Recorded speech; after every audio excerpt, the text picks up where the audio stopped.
Welcome to Penrose Learning, where we make understanding easy. You begin by verifying prerequisites so the restore can succeed. Make sure the backup is on the same Google account or local storage you will access, otherwise Vyapar won't detect it.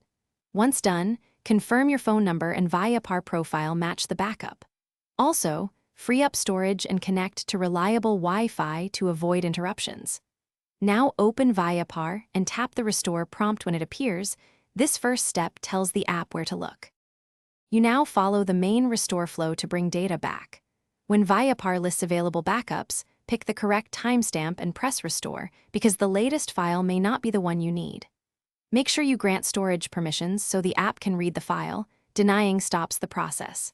While data copies, keep the app foregrounded and avoid switching Google accounts or uninstalling updates. Doing so can corrupt the restore. Wait for confirmation before proceeding. You finish by validating restored records so nothing was skipped. Open invoices, customers, and settings to confirm totals and recent entries match expectations.